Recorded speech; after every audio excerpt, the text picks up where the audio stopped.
Don't you dare cook with those dirty hands, my son Jack said when he saw the grime on my hands from my factory job that wouldn't wash off. He called them dirty. So, I prepared meals wearing big plastic gloves, but they were so slippery that I accidentally cut my finger. I've always worked hard for my children, but Jack, my eldest son, was ashamed of me. My name is Emily. After getting divorced in my 30s, I used my hairdressing qualifications to juggle part-time jobs at a barber shop and a factory to raise my 2 sons. I'm 55 now. The divorce was due to my ex-husband's terrible drinking habits.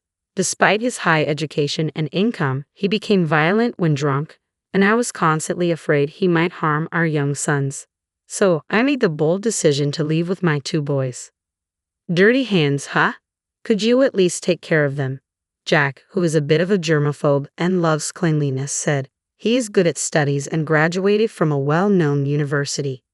I wash them so much they get chapped, and I don't have time to take care of them, I replied. Jack glanced at me with contempt and left the room. Mom works hard with her hands at the barber shop and the factory. You deal with machine oil, said my younger son Sam. Sam doesn't like studying but learned programming on his own. Due to his weak health, he works as a home-based engineer. We've managed to live together in a small apartment, but now Jack has decided to become independent. He wanted to live alone right after graduating, but I could barely afford his tuition, let alone support his independence. Are you kidding me? Working from dawn till dusk, and this is all you've got? Are you secretly using the money you earn for yourself? Jack often said harshly to me, wearing fraying sweatshirts, worn-out jeans, and sneakers with worn-out heels.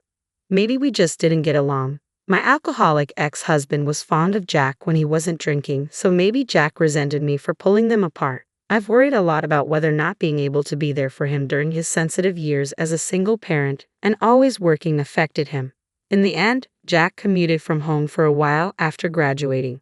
When he found out I had managed to save some money, he said, having parents who don't know how to make money efficiently is a struggle.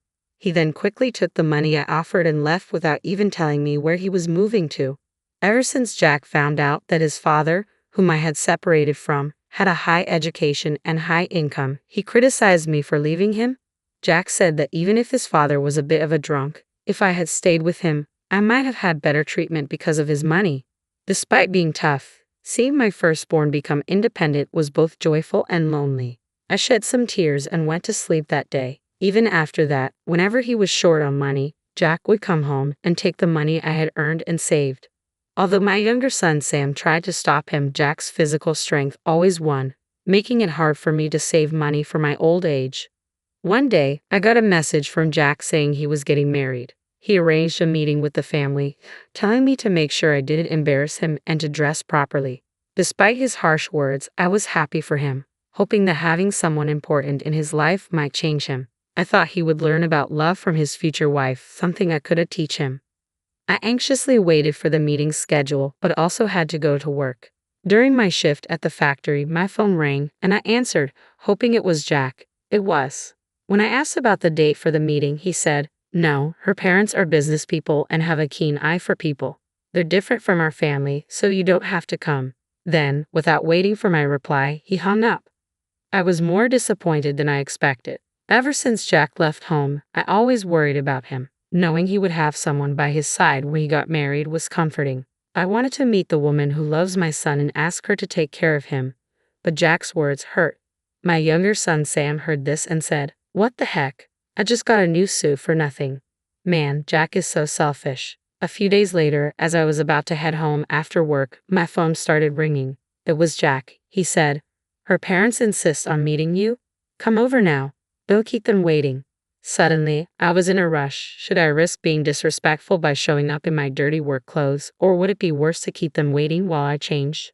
I knew I'd be quite late if I went home to freshen up, so I reluctantly decided to go as I was. On the way, I bought some drugstore makeup, did a quick touch-up, dusted off my clothes, and headed for the restaurant. It turned out to be a high-end restaurant, and I felt intimidated. But there was nothing I could do at this point. I mustered up my courage, approached the table, and stammered, I'm sorry for keeping you waiting. I'm Jack's mother, Emily. Thank you for this opportunity. When the in-laws and Jack's fiancé stood up to greet me, they began to guide me to my seat, but Jack interrupted. My mom has all sorts of allergies, so she can't eat at unfamiliar places. Today is really just for greetings. I don't have any allergies. Playing along and bowing apologetically, I let Jack chase me out of the restaurant. He must have thought my attire was disgraceful.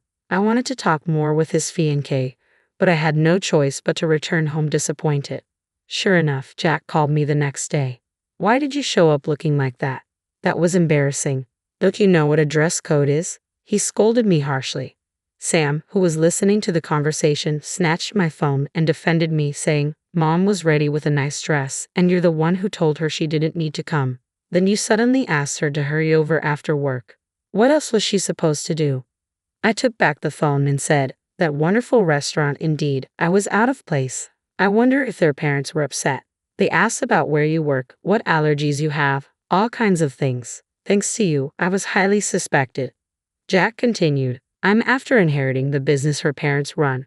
I don't know what the business is about, but it's good to be in a position where I can employ others. I don't plan to be employed by others at my current company forever, so don't get in my way."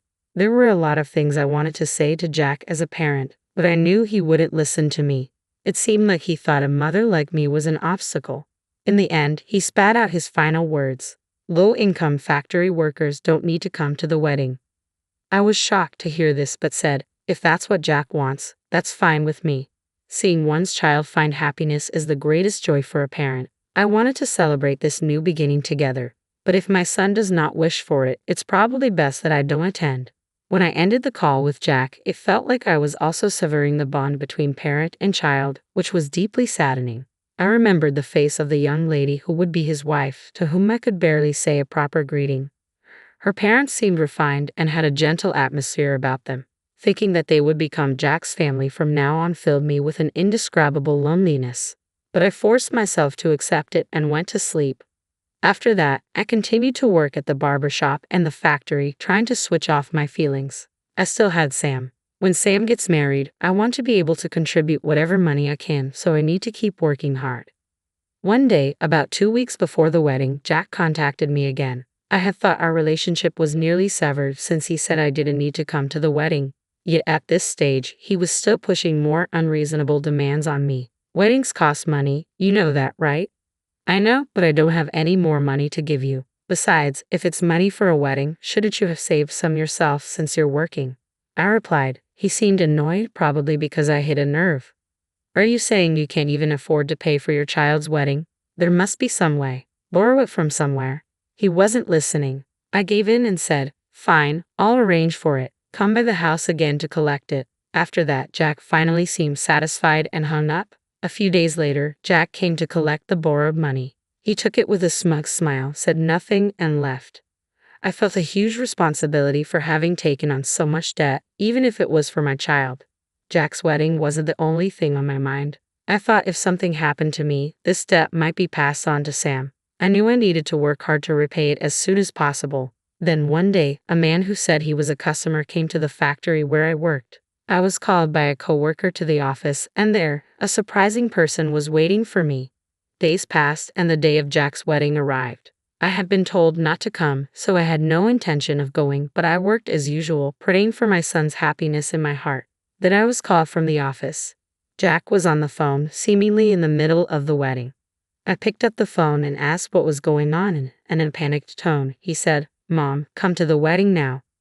I was surprised and asked what on earth happened. He just said to hurry up and bring Sam too. So I quickly got ready and headed to the wedding venue. When I arrived, a staff member was waiting and quickly escorted me to the hall. When I opened the door, I was suddenly in the spotlight and couldn't make out my surroundings. Then the father of Jack's bride announced, "This is Jack's mother. Please welcome her with applause." I became the center of attention, feeling both embarrassed and happy. While bowing to the people around me, I took my seat as guided, looking halfway up the stage. I could see Jack, my older son, with his arms crossed, looking away, dressed in a new suit. It seemed like he was embarrassed or possibly angry about me being introduced in front of so many people. Then there was my younger son, Sam, beside him, saying, "Don't mind Jack, let's have fun. We've been invited by the bride's father himself." That's right, the man who had come to visit the factory before the wedding was the father of Jack's bride. When the bride's father had asked Jack why his mother wouldn't be attending the wedding, Jack had been vague in his reply. So the bride's father had taken the trouble to visit the factory himself. Even Jack couldn't defy the bride's father. Meanwhile, Sam was starting to dig into the feast before him, exclaiming how delicious it all looked. Thanks to Sam's cheerful and kind demeanor, I could truly appreciate the joy of witnessing my son's special moment in such a grand setting. After that, the wedding reception progressed in a friendly manner, reaching its climax and ending without a hitch. When we finally left the venue, I felt relieved as I managed to convey my blessings to both Jack and his bride. Taking a breather, I went to express my gratitude to the bride's parents.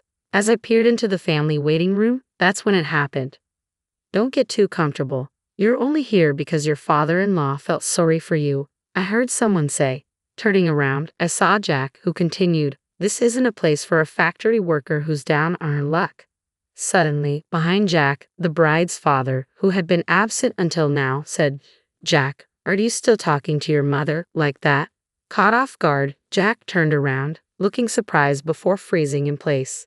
"Do you understand how much financial hardship you cause your mother? It's not just tuition fees but moving costs when you left home, wedding expenses, and even the money you've taken from your mother to supplement your irresponsible lifestyle." The bride's father addressed Jack.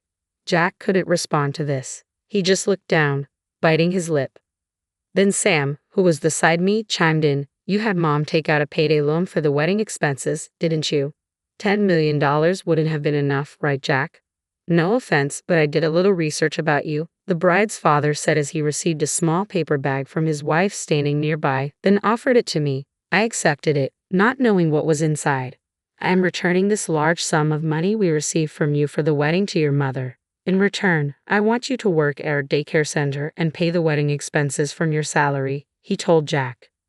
"Take it back." Jack lifted his face and looked up at his bride's father. The bride's father's business was a private daycare center. "But when you say work, I don't have any qualifications to be a childcare worker, and I've never worked with small children." "Do you mean helping with the business as a manager?" Jack asked, sounding uncertain. With a calm look on his face, the bride's father said, "A manager? Absolutely not. The people who entrust their children to us are hard-working mothers who do it for their families." With a stern look, he continued, "A guy like you, who doesn't understand the struggles of a mother and only causes trouble, couldn't possibly manage a daycare center. So first of all," the bride's father paused, and Jack stared at him with utmost concern. "What you need to do is clean the dirty toilets that the children use and wash cloth diapers at our nursery," he said with a laugh. Unable to hide his shock, Jack's eyes widened, and he lowered his gaze, clenching his fists tightly.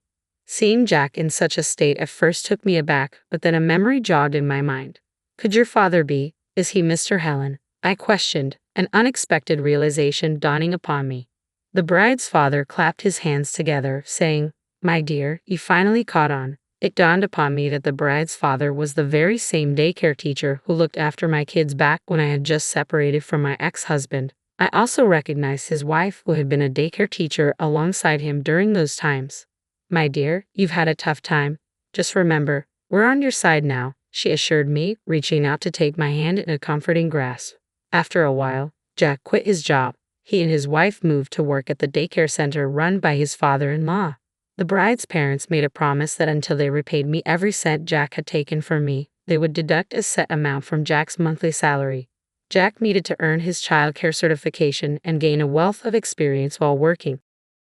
"There's plenty of time before he'll need to take over my role," said Mr. Helen, the bride's father, smiling cheerfully. I looked at Jack, who wore a strange smile, and felt truly thankful to Jack's new family. I continued to work, encouraged and optimistic about the future.